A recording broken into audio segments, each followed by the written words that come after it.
O julgamento apertado, revendo um precedente no qual havia uma outra maioria, sinaliza, na minha opinião, e com todo respeito ao Supremo Tribunal Federal, que a questão não está de todo sedimentada naquela corte. 5 ministros, pelo menos, entendem que a execução em segunda instância já é uma possibilidade atual. Ora, quando o entendimento é 6-5 para manter a compreensão de que a prisão só acontece depois do trânsito em julgado, isso é relevante. Quando, na segunda decisão do Supremo, em 2016, que determinou a possibilidade de prisão na segunda instância, foi de 6-5 também. Então, isso não é argumento para ser colocado aqui. Matéria publicada recentemente pela Folha de São Paulo revelou que em mais de 40 mil processos analisados junto aos tribunais superiores, em metade dessas situações, a sentença de segunda instância foi alterada, ao menos em parte em favor de um réu pobre. Portanto, a cada 10 habeas corpus impetrados pela Defensoria Pública, há êxito em 5 deles. Um número extremamente expressivo. E isso vai de encontro à, infelizmente, propalada ideia de que apenas réus patrocinados por bons advogados acessam as cortes superiores. Eu queria também fazer algumas ponderações, porque o ministro Moro disse de modelos europeus. Na Alemanha, por exemplo, não se fala em antecipação da execução da pena. O que se tem no modelo legislativo na primeira instância, o julgamento é colegiado. Na segunda instância, ministro Herman, também nesses casos, é renovada a instrução. Na Corte Interamericana de Direito, sabem, Vossas Excelências, que nós temos o princípio da conformação, ou seja, não se antecipa apenas se não houver dupla condenação. Ou seja, na hipótese de absolvição na primeira instância e condenação na segunda, como não há dupla conformação, não se pode antecipar. Então, é preciso que nós compreendamos que a solução para a Ordem dos Advogados do Brasil, que tem uma posição histórica de respeito ao trânsito julgado na última instância, mas para a Ordem dos Advogados do Brasil isso não se resolve a partir de uma simples alteração no Código de Processo Penal. Nós precisamos modificar o sistema recursal brasileiro, porque modelos estrangeiros que diferem do Brasil tratam desta questão, desse julgamento de outra forma, não simplesmente antecipando a pena. O problema é que isso aqui está personalizado numa cruzada contra algumas pessoas nesse país. E todos esses outros aspectos, eles não são levados em consideração. Inclusive, se faz terrorismo. Terrorismo. Estavam dizendo aí, no dia que o Supremo tomar essa decisão de considerar que não é cabível necessariamente a prisão em segunda instância, serão libertados 169 mil estupradores, assassinos, etc. Aí o CNJ interveio e disse, não é bem assim. Essa decisão pode atingir 4.895 pessoas. E aí eu pergunto ao ministro da Justiça, o doutor Sérgio Moro, que certamente deve ter a estatística do sistema prisional brasileiro, quantas pessoas desde então foram beneficiadas com essa decisão que foi tomada pelo Supremo Tribunal Federal? É da Constituição de 88, naquela época o carro era o Corcel, hoje são diferentes, mas os direitos das pessoas continuam os mesmos. E para mudá-los tem que haver uma discussão aprofundada dentro da sociedade. E é por essa razão que nós defendemos que esse projeto seja rejeitado. Ele até é pior do que o que está lá na Câmara, porque lá, pelo menos, é uma emenda constitucional, pode-se discutir, mas a gente passar aqui o drible da vaca para contornar a Constituição e eliminar um direito que não é para quem é culpado, é para quem é inocente. É para quem é inocente. É para quem não cometeu crime que pode ser injustiçado. E o nosso país e outros estão cheios de situações em que isso acontece. Aliás, para quem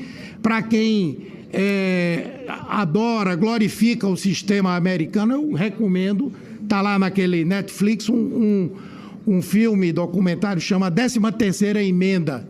para saber o que é esse sistema que tem 2,5 milhões de pessoas presas. Uma parcela significativa que até para o corredor da morte e até para a cadeira elétrica vai e depois se identifica que eram pessoas inocentes. Se uma delas for salva, já valeu a pena a lei dizer.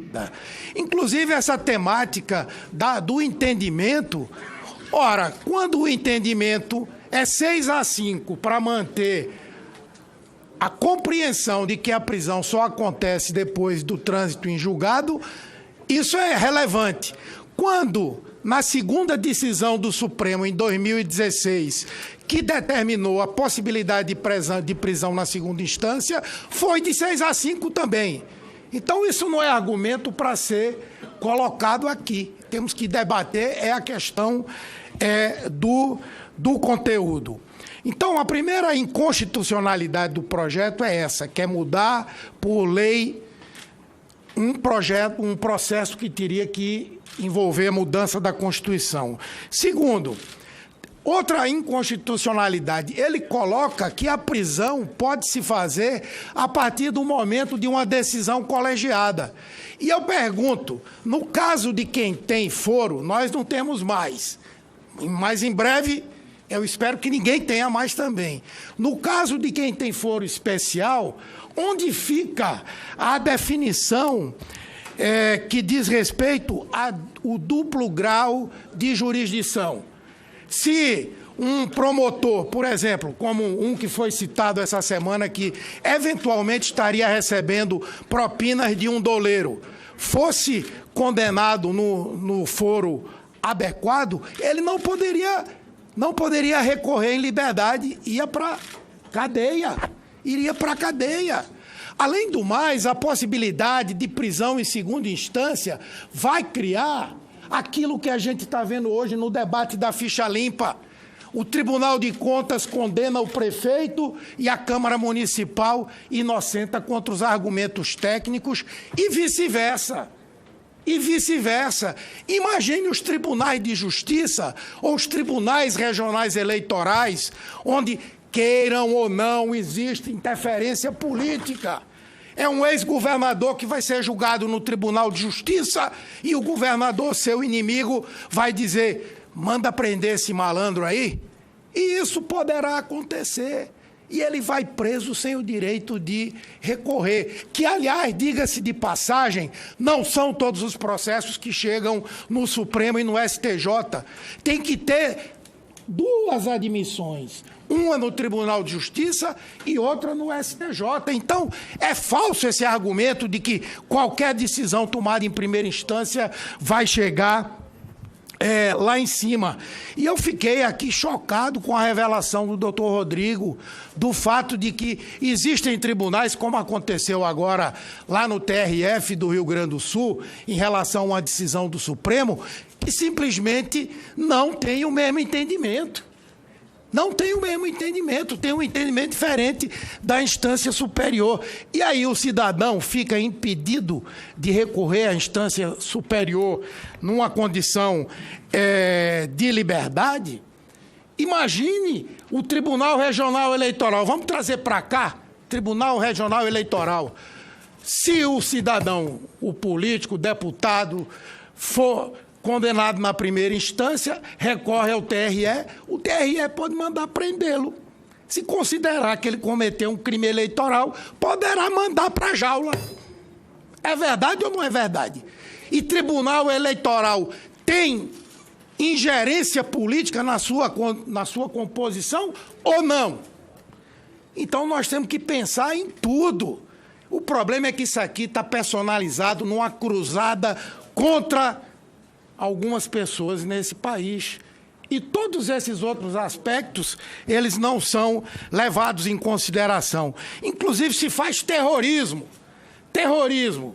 Estavam dizendo aí, no dia que o Supremo tomar essa decisão de considerar que não é cabível necessariamente